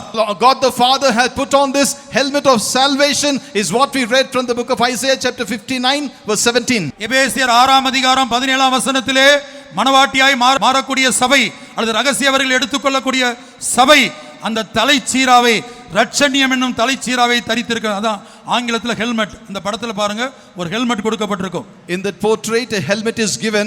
The way God the Father hath got this helmet of salvation on his head, even so the church which is supposed to become bridal church, which needs to be caught up at the coming of the Lord, must put on this helmet of salvation, as we read from Ephesians 6:17. அப்ப ரட்சண்யம் என்னும் தலைச்சீரா என்று எபேசியரிலும் தெசலோனியருக்கு இதை எழுதின நிருபத்தில் இதை வாசிக்கும் போது அங்க ஆவியானவர் சொல்கிறார், ரட்சிப்பின் நம்பிக்கை என்னும் தலைச்சீரா. The helmet of the hope of salvation is what the Spirit of the Lord tries to tell to the church at Thessalonica the same thing, similar to what we read from Ephesians 6:17, that is helmet of salvation. ரெண்டுக்கு வித்தியாசம் இருக்கிறது. There is a difference between these two. எபேசியர் 6ல சொல்லப்பட்ட ரட்சண்யம் என்பது இயேசுவை காட்டும். இயேசுதான் ரட்சண்ய கொம்பாக இந்த உலகத்துக்கு விழுந்து போன மனுக்குலத்தை தூக்கி எடுக்கும்படியாக பிதாவின் முன்பாக தன்னை போல மாற்றி நிறுத்தும்படியாக ரட்சண்ய கொம்பாக இயேசு வெளிப்பட்டார். Lord Jesus Christ appeared as a horn of salvation to raise up fallen race of man, and that he might present that man as perfect as him before God the Father. அப்ப இயேசுதான் அந்த ரட்சண்யம், இயேசுதான் ரட்சிப்பு. Therefore Jesus Christ is salvation. இயேசு என்ற வார்த்தையினுடைய அர்த்தமே தம் ஜனங்களின் பாவங்களை நீக்கி ரட்சிக்கிறவர், விடுவிக்கிறவர். The very meaning for the name Jesus is one who atones the sins of his people and saves them. அப்ப நம்முடைய மனதுல இந்த ரட்சண்யம் என்கிற தலைச்சீரா இருக்க வேண்டும் என்ற அர்த்தம் என்னவென்றால், எப்போதும் இயேசு நமக்காக பட்ட பாடுகளை, கல்வாரி பாடுகளை நாம் எப்போதும் தியானித்துக் கொண்டிருக்க வேண்டும். எப்போதும் எப்போதும். The meaning of this helmet of salvation that needs to be found on our head, what does this show? Always we should be thinking about the sufferings of Christ on the cross of Calvary. Always and always we must be mindful of his sufferings on the cross. ஆகவே தான் 2 கொரிந்தியர் 4:10ல கர்த்தராகிய இயேசு கிறிஸ்துவின் ஜீவனும் எங்கள் சரீரத்தில் விளங்கும்படிக்கு இயேசுவின் மரணத்தை எப்போதும் எங்கள் சரீரத்திலே சுமந்து திரிகிறோம். எப்போதும். Therefore from 2 Corinthians chapter 4 verse 10 we read, always bearing about in the body the dying of the Lord Jesus Christ is what we read. அப்ப இயேசு சிலுவையிலே அறையப்பட்டது நம்முடைய பாவங்களுக்காக அவர் ஒப்பு கொடுக்கப்பட்டார். Jesus Christ was given for our sins. He was crucified on the cross for our sins. அடுத்து இயேசுவுடைய இரண்டாவது பக்கம் உயிர்த்தெழுந்த இயேசு, அது நம்முடைய தலைச்சீராவாக காணப்பட வேண்டும். And next, resurrected Jesus must be seen as our helmet of salvation. இயேசு ஏன் உயிர்த்தெழுந்தார்? Why did Jesus rise back to life? அவரை போல மாற்றுவதற்காக. In order to make you like unto him. அவரை போல மாற்றி பிதாவின் சமூகத்திலே கொண்டு போய் நிறுத்தும்படியாக இயேசு உயிர்த்தெழுந்தார். Jesus resurrected in order to convert us like unto him and present us the way he is before God the Father. இதைத்தான் நாம் படிக்கிறோம். நம்முடைய பாவங்களுக்காக அவர் ஒப்பு கொடுக்கப்பட்டும் நாம் நீதிமான்களாக ஆக்கப்படுவதற்காக எழுப்பப்பட்டும் இருக்கிறார். Therefore he was submitted, or he was committed for our sins. He was raised back to life that we might be justified. இனி இந்த பிதாவின் வஸ்திரத்தை குறித்து சற்று ஆழமாக நாம் பிற்பாடு சிந்திப்போம். முதலாவது, இன்றைக்கு ஆவியானவர் நம்மிடத்தில் வலியுறுத்துவது நாம் எந்த வஸ்திரத்தோடு இப்போது வாழ்ந்து கொண்டிருக்கிறோம். Later let us go into the depths of garments of God the Father, but now the Spirit of the Lord would like to emphasize and he wants to prompt us to check what sort of garments we are wearing. இன்றைய தினத்திலே முதல் வஸ்திரமாகிய இரத்தத்தால் கரைப்பட்டிருக்கிற வஸ்திரத்தை மாத்திரம் சொல்லுகிறேன். Today I would like to just talk about first garment, the garment that is stained by blood. இந்த கூட்டத்தின் முடிவிலே நம்முடைய ஜீவியமாகிய வஸ்திரம் இப்போதோ கடந்த காலத்திலோ இரத்தத்தால், மற்றவருடைய இரத்தத்தால் நம்முடைய ஜீவியமாகிய வஸ்திரம் கரைப்பட்டிருக்கிறதா என்பதை விளங்கிக் கொள்ளத்தக்கதாக, உணர்ந்து கொள்ளத்தக்கதாக கர்த்தருடைய ஆவியானவர் உங்களுடைய மனக்கண்களை பிரகாசிக்கும்படியாக வேண்டிக் கொள்கிறேன். I pray that the Spirit of the Lord might enlighten your inner eyes of understanding, that by the close of this meeting you will be able to discern and find out whether our garments of our lives are spotted or stained by the blood of others in these days or in the days past. புலம்பல் 4ஆம் அதிகாரம் 15ஆம் வசனத்திலே இரத்தத்தால் கரைப்பட்டிருக்கிற ஜீவியத்தை குறித்து ஆவியானவர் பேசுகிறார். Spirit of the Lord was talking about this life that is stained by blood while we read from Lamentations chapter 4 verse 14. குருடர் போல வீதிகளில் அலைந்து ஒருவரும் அவர்கள் வஸ்திரங்களை தொடக்கூடாதபடி இரத்தத்தால் கரைப்பட்டிருந்தார்கள். They have wandered as blind men in the streets. They have polluted themselves with blood so that men could not touch their garments. குருடர் போல, கவனிங்க, மனவாட்டி சபையை பற்றி, அதாவது மனவாட்டியா மாற வேண்டிய சபை அது எப்படி கைவிடப்பட்ட சபையா மாறுகிறது, அதில் ஒரு பெருங்கூட்டம் ஊழியர்கள், விசுவாசிகள் எப்படி கைவிடப்படுகிறார்கள், அதனுடைய ரகசியம் தான் இது. Here the secret is written as to how a great group of people in the church who are supposed to become bridal church are going to be left behind. The secret is written over here. இப்ப இரத்தத்தால் கரைப்பட்டிருக்கிற ஒரு ஜீவியம் எனக்குள்ள இருக்குமானால், நான் ஒரு பாஸ்டரா இருந்தாலும் இந்த உலகத்தில் நான் ஜீவிப்பது எப்படி இருப்பேன்னா, ஒரு குருடனை போல இந்த வீதிகளில இந்த கூடனை போல இந்த பெங்களூர் பட்டணத்துல இன்னும் நான் எங்கெல்லாம் போறனோ ஒரு கூடனை போல அலைந்து கொண்டிருப்பேன். If my life is seen polluted with blood, I'll be, even if I'm a pastor, I'll be seen like a blind person who will be wandering the streets of Bangalore. இப்ப குருடன் என்று சொன்னா சரீர பிரகாரமா நான் கூடன் இல்லை, எழுத்தின்படியா நான் கூடன் இல்லை, நல்லா கண்ணு தெரியுது. When we say a blind man, he is not the one who is literally blind or physically blind. His eyes are wide open. இப்ப வாசியுங்கள் ஏசாயா 33:17. Now read from Isaiah 33:17. உன் கண்கள் ராஜாவை மகிமை பொருந்தினவராய் காணோம். Your eyes shall see king in all his glory. தூரத்திலுள்ள தேசத்தையோ பார்க்கோ. They will see the country, the land that is far off. இப்ப நான் ஒரு ஊழியனாய் இருந்து தேவனுடைய வீட்ல வாழ்ந்து, being a servant of God, living in the house of God, இப்ப நான் தேவனை நோக்கி பார்க்கக்கூடிய கண்கள் எனக்கு இல்ல. தேவனுடைய சுபாவம், தேவனுடைய மகிமை, I don't have eyes to look at God the way he is. That means his nature and his glory. இப்ப பாருங்க, யோவான் என்கிற அப்போஸ்தலன் பத்மு தீவில தனிமைப்படுத்தப்பட்டவராய் இருந்தார். John அங்க ஊழியர்கள் இல்ல, விசுவாசிகள் இல்ல. John the apostle was in isolation in isle called Patmos. There were no servants of God, there were no believers. ஆனா தனிமைப்படுத்தப்பட்ட யோவான், நாடு கடத்தப்பட்ட யோவான், பல உபத்திரவங்களின் வழியாய் கடந்து போன யோவான் தேவனை காண்கிறார். வெளிப்படுத்தல் 4ஆம் அதிகாரம் 3-4 வசனங்கள்ல சிங்காசனத்தில் வீற்றிருக்கிற பிதாவையும் அவர் வச்சிரக்கல்லுக்கும் பதுமராகத்துக்கும் ஒப்பானவராய் இருக்கிறார் என்று காண்கிறார். Now John the apostle, who was actually isolated or quarantined in that isle of Patmos, who was exiled or banished, who went through lots of tribulation, now he could see God on his throne. The way he sees him is he's like jasper and he's like a sardine stone. மகிமையின் தேவனை நோக்கி பார்க்கக்கூடிய கண்கள் இத்தனை வருடம் தேவனுடைய ஊழியத்தில் இருந்து தேவனுடைய வீட்டில் வாசம் பண்ணி அந்த மகிமையின் தேவனை நோக்கி பார்க்கக்கூடிய கண்கள் எனக்கு இல்லாவிட்டால் நான் குருடனாக அலைந்து கொண்டிருக்கிறேன்.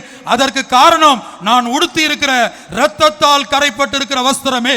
Having lived in the house of God, being a minister or the servant of God for so many years, if I don't have eyes which can see the glory of God in all his glory, I am considered as a blind man who is wandering about, and that cause for that is I have garments that are polluted with blood.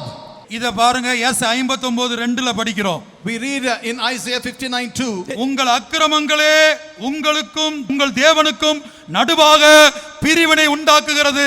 இந்த அக்கிரமம் என்பதுதான் அழுக்கு வஸ்திரம்.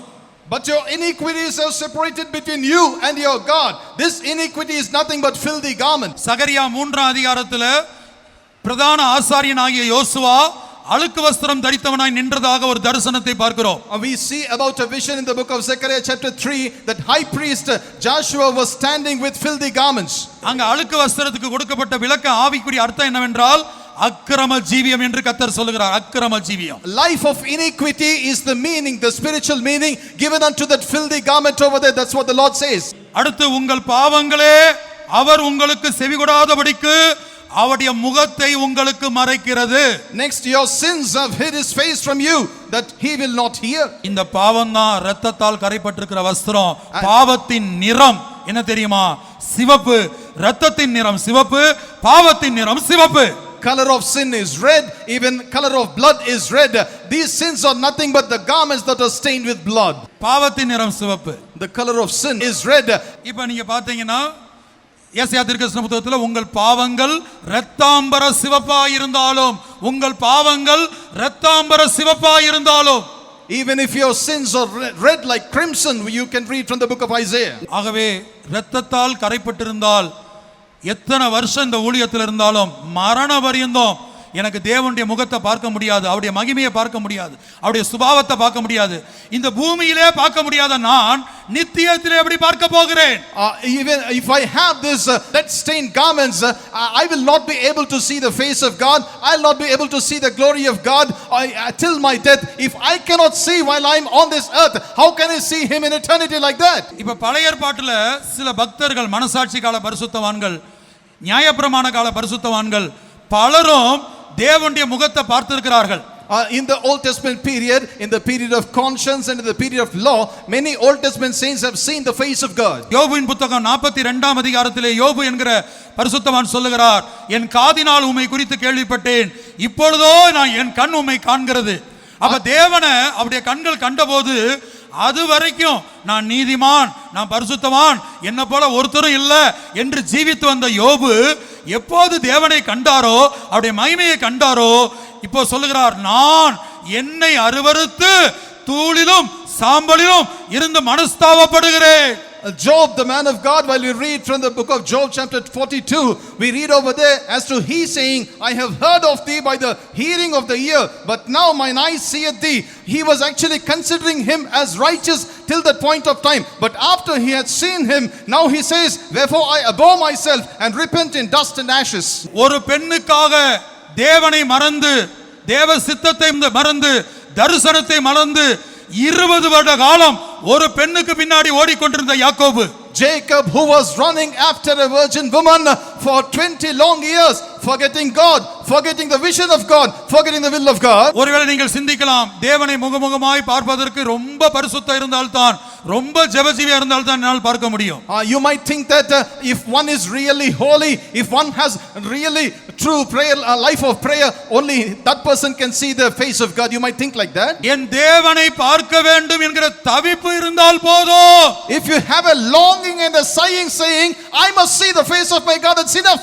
ஒரு தாவீது சொல்லுகிறான், மானானது நீரோடைகளை வாஞ்சித்து கதறுவது போல என் தேவனே என் ஆத்துமா உம்மை வாஞ்சித்து கதறுகிறது. நான் எப்பொழுது உம்முடைய சன்னதியில் வந்து நிற்பேன்? When shall I come and stand in thy presence? As the hart panteth after the water brooks, so my heart panteth after thee, O God. David says. இந்த 20 வருடம், ஓசியா 12:12 படி 20 வருடம் ஒரு பெண்ணுக்காக ஊழியம் செய்து, ஒரு பெண்ணுக்காக ஆடு மேய்த்த யாக்கோபு, அவன் என்ன செய்கிறான்? ஒரு இரவு ஜெபத்துல தேவனை முகமுகமாய் கண்டேன், உயிர் தப்பி பிழைத்தேன். Jacob, who actually was after that virgin woman for 20 long years, now according to Hosea 12:12, he says, now I live, now I'm actually rescued, he says. இனி நியாயப்பிரமாண காலத்திலே ஜீவித்த மோசேயை குறித்து ஆரோனிடத்திலும் மிரியாமிடத்திலும் கர்த்தரே சொல்லுகிறார், அந்த மோசே என்னை முகமுகமாய் காண்கிறான். About Moses who lived in the period of law, the Lord himself was testifying in front of Miriam and Aaron. Moses was the one who could see me. ஏசாயா 33:17, உன் கண்கள் ராஜாவை மகிமை பொருந்தினவராய் காணோம் தூரத்துள்ள தேசம், சியோனுக்குரியவர்கள் சியோனையும் எருசலேமுக்குரியவர்கள் எருசலேமையும் இந்த பூமியிலேயே பார்க்க வேண்டும். According to Isaiah 33:17, thine eyes shall see the king in his beauty. They shall behold the land that is very far off. Those who are meant for Zion shall see Zion. Those who are meant for New Jerusalem shall see New Jerusalem while they live on this earth. இனி புதிய ஏற்பாட்டுக்கு நாம் கடந்து வருவோமானால் ஸ்தேவானை பாருங்கள். அவர் இரத்த சாட்சியாய் மரிக்கிற வேளையில எல்லாரும் அவருக்கு எதிரியாக மாறி கல்லறிந்து சாகத்தக்கதாக கல்லறிந்தார்கள். அந்த நேரத்திலும் அவர் வானத்தை அண்ணாந்து பார்த்து தேவனுடைய மகிமையும் இயேசுவானவர் தேவனுடைய வலது பார்சத்தில் நிற்கிறதையும் அந்த மகிமையின் காட்சியை அவர் பூமியிலேயே தரிசிக்கிறார். Now while we come to the New Testament period, about Stephen we read, till his death actually people rose against him, they have rebelled against him, they came even to stone him, but they were actually, when they were stoning him, he was full of Holy Ghost. He looked up steadfastly to heaven and could see the glory of God and Jesus standing on the right hand of God. நான் தினந்தோறும் ஜெபிக்கிறேன், தினந்தோறும் தேவனுடைய வீட்டில் வாழ்கிறேன், தினந்தோறும் தேவனுடைய சபைக்கு வருகிறேன், பல வருடங்களாக இதில் இருக்கிறேன் என்று சொல்லியும் நீ தேவனை தரிசிக்காவிட்டால், உன் ராஜாவை மகிமை பொருந்தினவராய் காணாவிட்டால் குருடனாக நாம் வாழ்ந்து கொண்டிருக்கிறோம்.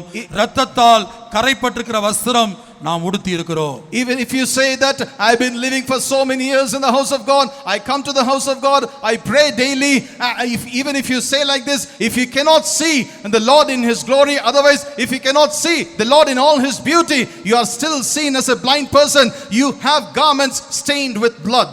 வனாந்திரத்திலே அலைந்து திரிந்து கொண்டிருந்த ஆகார் என்கிற அடிமை பெண், அவள் சொல்லுகிறாள், என்னை காண்கிறவரை நான் இவ்விடத்திலே கண்டேன், தேவனை கண்டேன் என்று சொல்லி அந்த துறவுக்கு லகாய் ரோயி என்று பெயரிடுகிறார். Hagar, that bondwoman wandering in the wilderness, now she says, I have seen him who seeth me in this place, and names that well as Lahairoi. அப்ப இரத்தத்தால் கரைப்பட்டிருக்கிற வஸ்திரத்தை நான் தரித்திருக்கிறேனா என்பதை எப்படி கண்டுபிடிப்பது? அதனுடைய அடையாளம் என்னவென்றால், ஒரு குருடனை போல நான் வாழ்வேன். தேவனையும் என்னால் பார்க்க முடியாது. நான் எதை சியோனுக்கு என்று அழைக்கப்பட்டால் அந்த சியோனையும் பார்க்க முடியாது. தேவனுடைய சிங்காசனத்தை பார்க்க முடியாது. அந்த இடத்தை அடைவதற்கு எப்படிப்பட்ட வாழ்க்கையை இந்த உலகத்துல வாழணுங்கிற அந்த தரிசனம் எனக்கு இருக்கு, அந்த கண்கள் இருக்காது. What is the sign? Otherwise, how can we find out that our garments are stained with blood? I will be living as a blind person. I'll not be able to see the glory of God. Otherwise, the face of God, the throne of God, about the glory of Zion, I'll not be able to see because my garments are stained with blood. If that is the case, I'll still live as a blind person. ஒரே வார்த்தை சிம்பிளாக, நான் தேவனை போல மாற, இயேசுவை போல மாற ஒவ்வொரு நாளும் என்ன செய்ய வேண்டும்? இந்த அறிவு, இந்த வெளிப்படுத்தல், இந்த தரிசனம் இருக்காது. I'll not have this knowledge, this revelation or this vision as to how I must live in order to become like God himself. That is as simple as that. இப்ப தேவன் விரும்பாத ஒரு வாழ்க்கையை நான் வாழ்ந்து விட்டேன் என்று வைத்துக்கோ. ஒரு நாள்ல தேவன் விரும்பாத ஒரு வாழ்க்கையை வாழ்ந்து விட்டால் உடனே ஆவியானவர் இந்த வாழ்க்கை, இந்த சுபாவத்தை நீ வெளிப்படுத்தினது தவறு, இன்னாரிடத்துல நீ இப்படி பேசினது தவறு, இன்னாரிடத்துல இப்படி நடந்து கொண்டது தவறு என்று அவர் உணர்த்தவும் கல்வாரி அண்டை கடந்து வந்து இரத்தத்தினால் கழுவப்படவும் உதவி செய்வார். Let us say I do some wrong life in front of God on a particular day, then Spirit of God, he will actually convict us. The way you have revealed your nature that this person is wrong, the way you behave with that person is wrong, otherwise this particular thing what you did is wrong. He will convict us and he will come from Calvary and he will make us to realize and cleanse us. That is a process that takes place. அப்ப இரத்தத்தால் கரைப்பட்டிருக்கிற வஸ்திரத்தை இந்த பூமியிலே உடுத்தி இருப்பவர்களுடைய அடையாளம் என்னவென்றால், நீங்கள் ஒவ்வொருவரும் திருவசனத்தின் வெளிச்சத்தில் ஆராய்ந்து பாருங்கள். ஆண்டவரை தினந்தோறும் பார்க்காவிட்டா ஒரு நாள் 12 மணி நேரம் ஜெபத்தில் உட்கார்ந்து இருக்கிறீங்க, ஒரு நாள் இரவு முழுவதும் ஜெபிக்கிறீங்க, வருஷத்துல ஒரு முறை, 10 வருஷத்துக்கு ஒரு முறை, 5 வருஷத்துக்கு ஒரு முறை. What is the sign of the person whose garments are stained with blood? If he'll be like a blind person. Let us say you are sitting in 12-hour prayer, otherwise whole night prayer you'll be sitting, otherwise you'll be sitting in prayer once in 10 years or once in 5 years or once in a year. இனி இரத்தத்தால் உன் வஸ்திரம் கரைப்பட்டிருக்கிறது என்று ஒரு கூட்ட தேவ ஜனத்தை பார்த்து கர்த்தர் குறிப்பிடுவதை வாசிப்போம். எரேமியா தீர்க்கதரிசன புத்தகம் 2ஆம் அதிகாரம் 34ஆம் வசனம். Book of Jeremiah chapter 2 verse 34. Let us read about how the Lord was mentioning that a group of people have got their eyes blinded, have got blinded eyes. உன் வஸ்திர ஓரங்களிலும் குற்றமில்லாத ஏழை ஆத்துமாக்களின் ரத்தம் காணப்படுகிறது. அதை தோண்டி தேடுகிறதுனால் அல்ல, அது எல்லாவற்றின் மேலும் வெளியாயிருக்கிறதினால் அதை கண்டுபிடித்தேன். Also in thy skirts is found the blood of the souls of the poor innocents. I have not found it by secret search, but upon all these. பாவம் 2 வகைப்படுகிறது. ஒன்று வெளிப்படையான பாவம், இரண்டாவது அந்தரங்க பாவம். Sin actually is classified into two. One is outwardly found sin, one is inwardly found sin. இப்ப சில பாவங்கள் வெளிப்படையாகவே நம்ம உட்கார்ந்து ஜெபிக்கும் போது நமக்கு தெரியும், இந்த காரியத்துல எனக்குள்ள பாவம் காணப்படுகிறது, பாவ சுபாவம் காணப்படுகிறது. Some sins actually will easily come to know while we sit and pray. This is the particular nature that is found as a sin, otherwise this particular deed is a sin in me. ஆனா சில பாவங்களோ சில பாவ சுபாவங்களோ நமக்கு எவ்வளவுதான் தோண்டி பார்த்தாலும் ஜெபிச்சு பார்த்தாலும் தெரியாது. நம்முடைய அந்தரங்கத்தில் இதெல்லாம் பாவம் என்கிற அறிவு கூட நமக்கு இருக்காது. Some sins actually they are so complex that even if we try to dig, even if we try to spend hours together, we will not be able to find out. ஆகவே தான் இஸ்ரவேல் ஜனங்களுக்குள்ளே மறைந்திருக்கிற அந்தரங்க பாவ சுபாவத்தை வெளியே கொண்டு வருவதற்காகத்தான் கர்த்தர் இஸ்ரவேல் ஜனங்களை 5 காரணங்களுக்காக வனாந்தரத்தில் கொண்டு வந்தார். அதுல மிக முக்கியமான காரணம் உபாகமம் 8:2, ஓ இருதயத்துல என்ன இருக்குங்கிறத உனக்கு காட்டி கொடுப்பதற்காக. In order to bring out what is there in the heart of children of Israel, the Lord had actually led them through the path of wilderness in order to actually reveal unto them about there are 5 reasons for that. One of the most important reasons is in order to prove what is in thine heart according to Deuteronomy 8:2. நம்ம சில வேளை சொல்லுவோம், அவங்கள பற்றி எனக்கு தெரியும், அவங்க சரித்திரமே என் கையில் இருக்குது, இவங்கள பத்தி தெரியும், அவங்கள பத்தி தெரியும் என்றெல்லாம் நம்ம பேசுவோம். ஆனா உண்மை என்னன்னா நமக்கு நம்மள பத்தியே என்னன்னு தெரியாது. Sometimes we say like that, I know about that person, their history itself is in my hands, I know about this person, but the main thing is we don't know about our own selves. That's the problem. பேதுரு இயேசுவினிடத்திலே சொல்லுகிறான், யார் ஓடி போனாலும் நான் ஓடி போக மாட்டேன். Peter says unto Jesus, no matter who runs away, I won't run away. மரிக்க வேண்டியிருந்தாலும் இயேசுவோடு சேர்ந்து மரிப்பேன் என்று தான் அவன் தன்னை குறித்து எண்ணிக்கொண்டிருந்தான். He was reckoning about himself saying, even if I have to die, I die along with Jesus. ஆனா இயேசுவை மறுதலிக்க போகிறான் என்றோ இயேசுவை சபிக்க போகிறான் என்றோ அவர் யார் என்றே தெரியாது என்று சத்தியம் பண்ண போகிறான் என்றோ அவன் தன்னுடைய ஜீவியத்தை வெளிப்படுத்துவான், சுபாவத்தை வெளிப்படுத்துவான் என்பதை அவன் அறிந்திருக்கவில்லை. He was not aware that he would be revealing this nature in his life, that he is going to deny Jesus, he is going to curse Jesus, he is going to make an oath, swear saying, I don't know who he is. இப்ப ரத்தம் படிந்த வஸ்திரத்துல ரெண்டு பக்கம். ஒன்று இங்க கர்த்தர் என்ன சொல்றாருன்னா, உன் ஜீவியத்தை தோண்டி பார்த்து பலருடைய ரத்தம், குற்றமில்லாத ஏழை ஆத்துமாக்களுடைய ரத்தத்தை நீ சிந்தி இருக்கிறாய் என்று நான் தோண்டி பார்த்து கண்டுபிடிக்கல, உன் வஸ்திர ஓரத்துல வெளிப்படையாவே தெரியுது.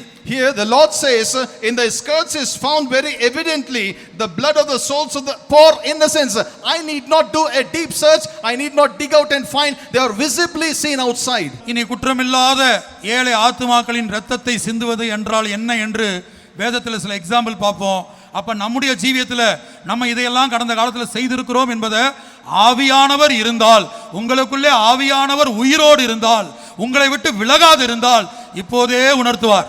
Now let us look into certain examples from the scripture as to what is meant by shedding the blood of the innocent souls is.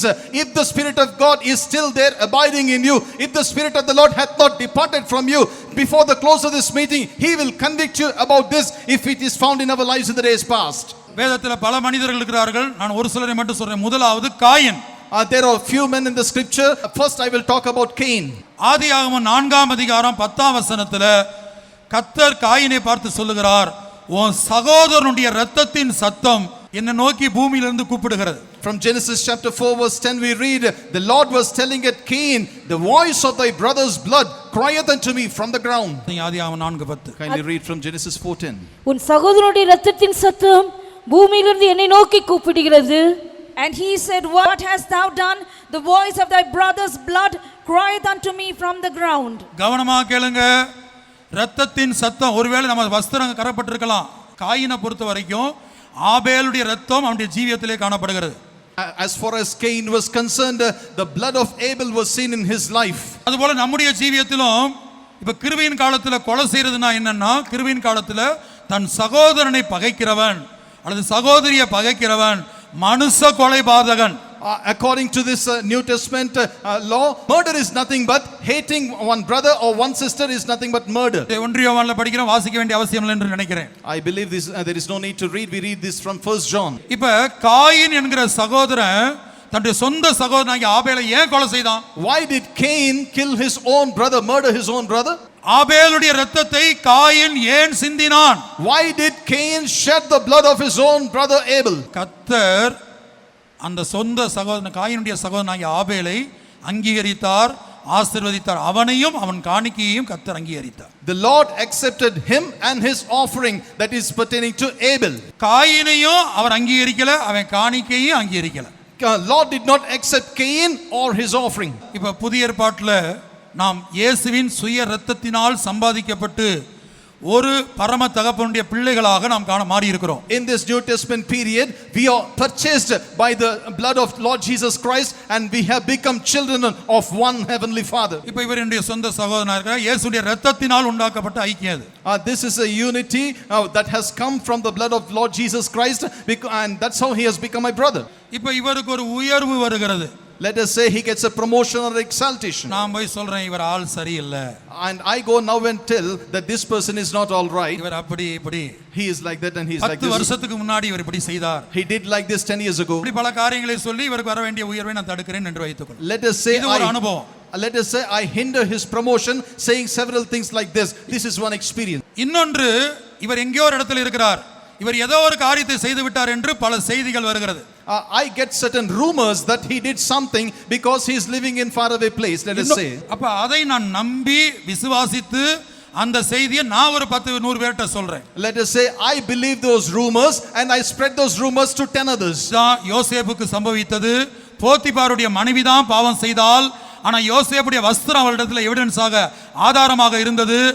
அப்ப யோசேப்பு பாவி என்று எல்லாருக்கும் சொல்லப்பட்டது, சிறைச்சாலையில் தள்ளப்பட்டான். This is exactly what had happened to Joseph.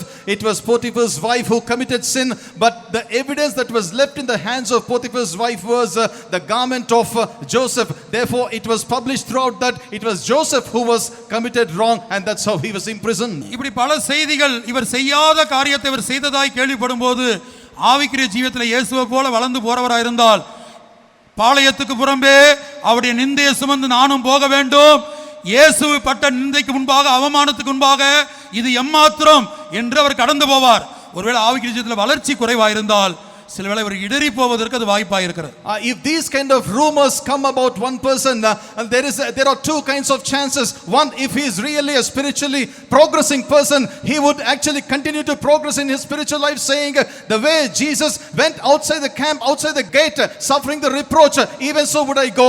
On the second aspect, if he is spiritually cold, otherwise spiritually weak, he will actually get discouraged in his spiritual life and go back or backslide. இப்ப பாருங்க, தகப்பனாகிய யாக்கோபு யோசேப்பின் மேல அதிக அன்பு வைத்தான்.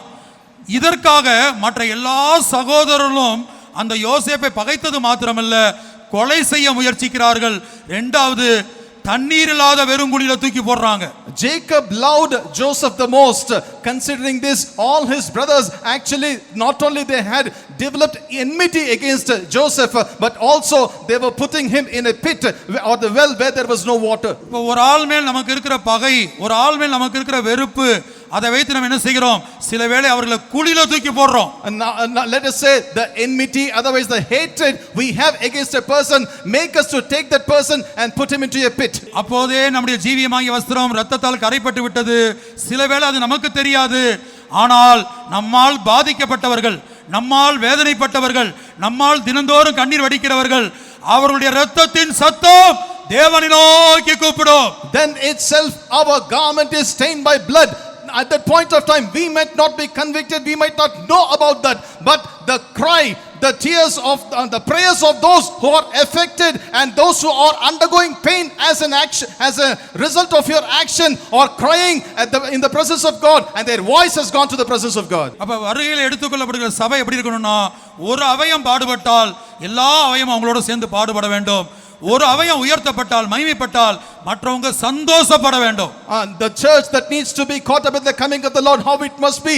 If one organ or if one body part is suffering, all others must have that empathy, they must suffer that. If one part is actually exalted, all must actually rejoice in that exaltation. இனி இந்த ஒரு காரியத்துக்கு நான் விளக்கம் கொடுத்து விட்டேன். இனி வேதத்திலிருந்து சில வசனங்களை, சில மனிதர்களுடைய வசனத்தை வைத்துவிட்டு முடிக்க போகிறேன். I just gave explanation for this one thing. Now I will quote certain references about certain men from the scripture and then close. Saul, அடுத்தபடியாக சவுல் தாவீதுடைய இரத்தத்தை முகாந்திரம் இல்லாம சிந்த அவனை தொடர்ந்து போராடி கொண்டே இருந்தான். தாவீது சவுலுக்கு எந்த தீமையும் செய்யல. சவுலுக்கு எந்த தீமையும் தாவீது செய்யல. கூடுமான வரையிலும் அவனுக்கு வந்த ஆபத்திலிருந்து தாவீது காப்பாற்றவே செய்தான். David did not do any wrong or any evil to Saul. To the extent possible, David tried most of the times in order to rescue Saul from all the dangers that were about to befall him. But Saul, without reason, continued to pursue David in order to shed his blood. ரெண்டு சந்தர்ப்பத்திலே தாவீது தடை செய்யாமல் இருந்திருந்தால் சவுல் என்கிற அந்த ராஜா அவனுடைய தலை போயிருக்கும். On two occasions, if David had not hindered or rose to the occasion, Saul the king would have been beheaded. அப்படி தனக்கு எதிரியே இல்லாமல், தனக்கு தீமையே செய்யாமல் நன்மையை செய்யக்கூடியவங்களுக்கு கூட துரோகம் செய்து கொண்டே இருப்பார்கள். They will be dealing treacherously or do something against those who actually don't do any iniquity or any wrong to these people. 1 Samuel 19:5 இது எழுதப்பட்டிருக்கிறது. That is written in 1 Samuel 19:5. அடுத்து மனாசே என்கிற ராஜாவை குறித்து நாம் படிக்கும்போது, Next while we read about King Manasseh, 2 ராஜாக்கள் 21:16 அவன் மிகுதியான இரத்தத்தை சிந்தினான். as 2 Kings chapter 21 verse 16, he shed much blood. நீங்க 2 ராஜாக்கள் 24:4 படிக்கும்போது, குற்றமில்லாத இரத்தத்தை அவன் அதிகமாய் சிந்தினபடினால் அவனை மன்னிக்க தேவன் சித்தமில்லாதிருந்தார் என்று எழுதப்பட்டிருக்கும். It is written in 2 Kings chapter 24 verse 4, the Lord would not pardon him because he shed much of the innocent blood. தாவீதை பார்த்து கர்த்தர் சொல்லுகிறார், நீ மிகுதியான இரத்தத்தை சிந்தினபடினால் என்னுடைய ஆலயத்தை கட்ட முடியாது. Looking at David, the Lord said, because you have shed much blood, you should not build a temple to me. மிகுதியான இரத்தத்தை சிந்தினவர்கள் எழுத்தின்படியான ஆலயத்தை கட்டவே தகுதி இல்லாதவர்களாய் மாறி போனால் புதிய எருசலேம் சீயோன் என்கிற கர்த்தருடைய பரிசுத்த ஆலயமாய் அவர்கள் எப்படி மாற முடியும்? If those who had actually shed literally much blood, if they are found unworthy to build the temple for God, how can one become actually new Zion and New Jerusalem if they actually shed innocent blood spiritually? இனி இந்த இரத்தத்தால் கரைப்பட்டிருக்கிற வஸ்திரத்தை நாம் களைந்து போட்டு வேறொரு இரத்தத்தால் ஆகிய வஸ்திரத்தை நாம் தரித்துக் கொள்ள வேண்டும். இந்த கூட்டத்தின் முடிவில் வேறொரு இரத்தத்தால் ஆகிய வஸ்திரத்தை நாம் இப்போ தரித்துக் கொள்ள வேண்டும். Now we have to put off this garment that is stained with blood, and toward the close of this meeting we must put on one more garment that is of the blood. நாம் தரித்துக் கொள்ள வேண்டிய தேவனுடைய வஸ்திரம் அல்லது இயேசுடைய வஸ்திரம் ஏசாயா 63ஆம் அதிகாரம் முதல் 2 வசனங்கள்ல இரண்டாம் வசனத்துல உம்முடைய உடுப்பு சிவப்பாக இருக்க காரணம் என்ன? What is the reason that your garments are red is what we read from the book of Isaiah chapter 63 verses 1 and 2. We read about the garment of God, otherwise garment of Jesus that we need to put on.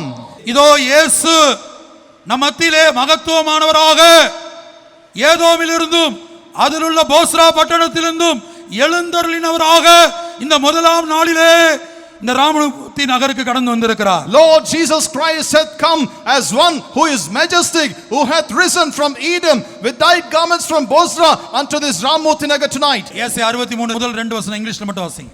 Just read in English Isaiah chapter 63 verses 1 and 2. Who is this that cometh from Edom with dyed garments from Bosra, this that is glorious in his apparel, traveling in the greatness of his strength? I that speak in righteousness, mighty to save.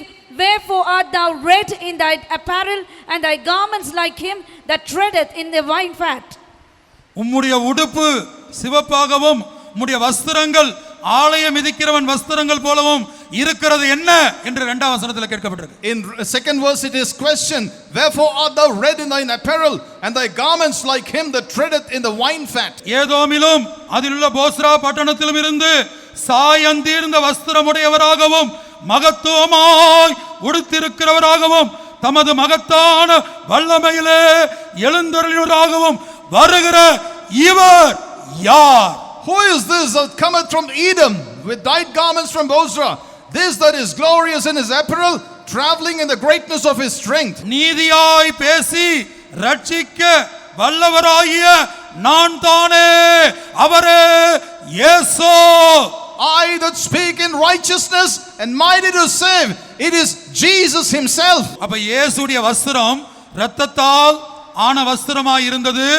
அது மற்றவருடைய ரத்தம் அல்ல, சொந்த ரத்தம். மற்றவர்களுக்காக பாவிகளுக்காக தன் சொந்த ரத்தத்தை சிந்தி அவருடைய வஸ்திரம் உடுப்பு சிவப்பாய் மாறி இருக்கிறது. The garments, otherwise the apparel of Jesus, is red in color because of the blood.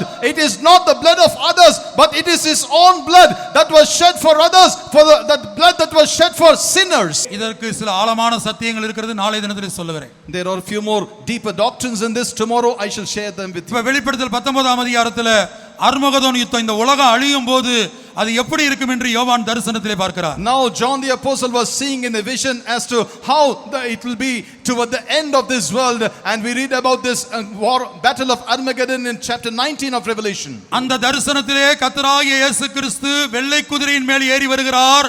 அப்போது அவர் உடுத்தி இருக்கிற வஸ்திரம் என்ன?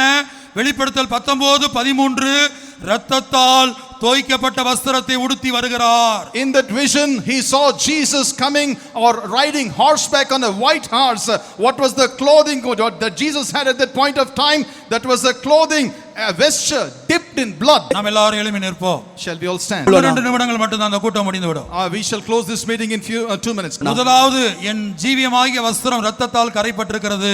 எத்தனையோ குற்றமில்லாத ஏழை ஆத்துமாக்களை இல்ல மற்றவர்களை குற்றப்படுத்தி காயப்படுத்தி வேதனைப்படுத்தி அவங்களுடைய துக்கத்தை நான் சம்பாதித்து இருக்கிறேன் என்று சொல்லக்கூடிய இடத்துல நாம் இருக்கிறோமா?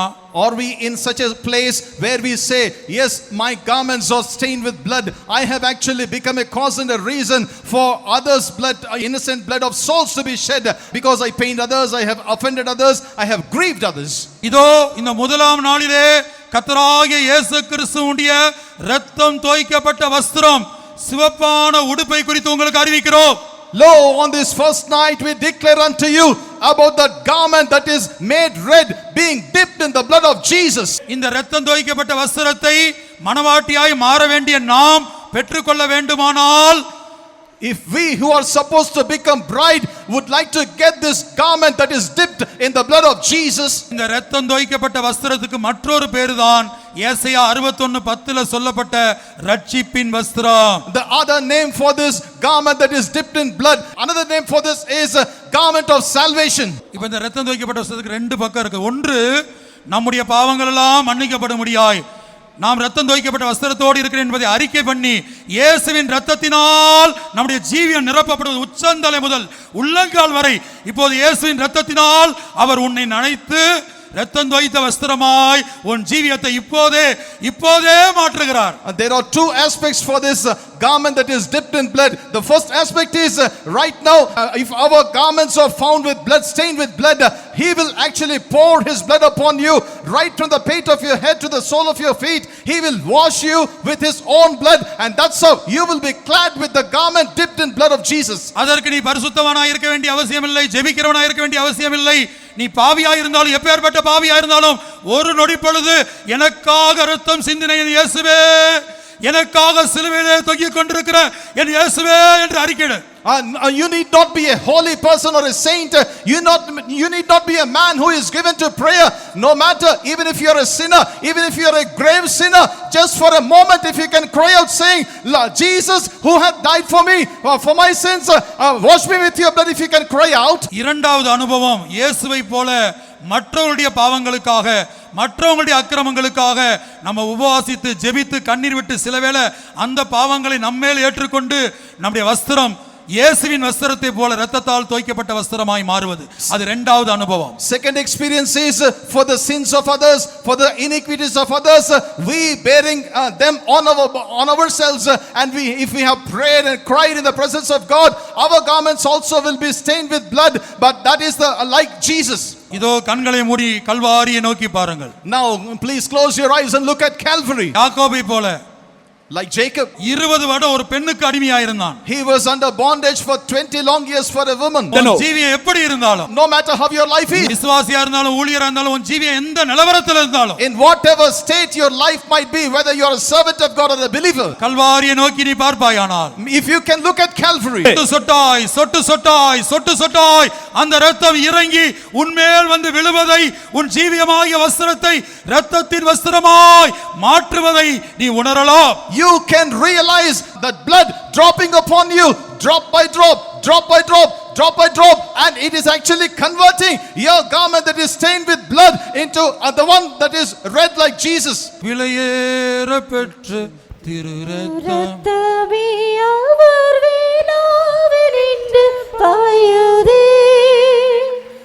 விலையேற பெற்ற திரு ரத்தமே அவர் வேளாவினின்று பாயுதே, விலையேற பெற்ற நாயுன்னை மாற்ற விலையாக இந்தனரே, விலையேற பெற்ற நாயுன்னை மாற்ற விலையாக இந்தனரே, விலையேற பெற்ற திரு ரத்தமே அவர் வேளாவினின்று பாயுதே, விலையேற பெற்ற திரு ரத்தமே அவர் வேளாவினின்று பாயுதே, விலையேற பெற்ற நாயுன்னை மாற்ற விலையாக இந்தனரே, விலையேற பெற்ற நாயுன்னை மாற்ற விலையாக இந்தனரே, விலையேற பெற்ற திரு ரத்தமே அவர் வேளாவினின்று பாயுதே, விலையேற பெற்ற திரு இயேசுவின் ரத்தம், இயேசுவின் ரத்தம், இயேசுவின் ரத்தம், இயேசுவின் ரத்தம், விலையேற பெற்ற நாயுன்னை மாற்ற விலையாக இந்தனரே, சொட்டு சொட்டாய் உன்மேல் விழுந்து கொண்டிருக்கிறது. Drop by drop it is falling on you. விலையேற பெற்ற திரு ரத்தமே அவர் வேளாவினின்று பாயுதே, ஆமென், ஆமென். இயேசுவின் ரத்தம் உயர்த்தப்படுவதாக. வேளாவினின்று பாயுதே, விலையேற பெற்ற நாயுன்னை இயேசுவின் ரத்தವು ಹೆಚ್ಚಿಸಲ್ಪಡಲಿ. Let the blood of Jesus be exalted. விலையேற பெற்ற நாயுன்னை மாற்ற விலையாக இந்தனரே, பிதாவே, இயேசுவின் ரத்தத்தை உயர்த்துவீராக. Father, exalt the blood of Jesus. ತಂದೆಯಾದ ದೇವರೇ, ಸ್ವಾಮಿ ರಕ್ತವನ್ನು ಹೆಚ್ಚಿಸಿರಿ. விலையேற பெற்றதாய் என்னை மாற்ற விலையாக ஈந்தனரே. உன் பாவங்கள் மன்னிக்கப்படுகிறது. Your sins are being forgiven. ನಿನ್ನ ಪಾಪಗಳು ಕ್ಷಮಿಸಲ್ಪಡುತ್ತವೆ. இந்த இயேசுவின் ரத்தத்தால் பாவங்கள் கழுவப்படுகிறது. In this blood of Jesus, your sins are being washed away. ಯೇಸು ಸ್ವಾಮಿ ರಕ್ತದಿಂದ ನಿನ್ನ ಪಾಪಗಳು ತೊಳೆಯಲ್ಪಡುತ್ತವೆ. இதுவரை உன்னை கட்டி வைத்திருந்த எல்லா பிசாசின் வல்லமைகளும் இந்த ரத்தத்தால் உன்னை விட்டு ஓடுகிறது. All the powers of the devil that have bound you so far are running away at this blood of Jesus. இயேசுவின் ரத்தத்தை கண்டு உன்னை கட்டி வைத்திருக்கிற பிசாசு விலகி ஓடுகிறான். Devil who had bound you so far is fleeing away from you, Yes. looking at the blood of Jesus. அந்த ரத்தத்தை உயர்த்துங்கள். May you exalt the blood, அந்த ரத்தத்தை அறிக்கையிடுங்கள். confess the blood, நமக்காக சிந்தப்பட்ட இந்த ரத்தத்தை மகிமைப்படுத்துங்கள். glorify that blood that is shed for us. எல்லாரும் கரங்களை தட்டி பரலோகத்தை மகிமைப்படுத்துங்கள். All of us, let us clap our hands and glorify heaven. எனக்காக சிந்தப்பட்ட என் இயேசுவின் ரத்தமே, Blood of Jesus that is shed for us. துனா ஷனா ரிமானா Dina கிராமானியா துனே Shahana ரிமானா மனகதுனா.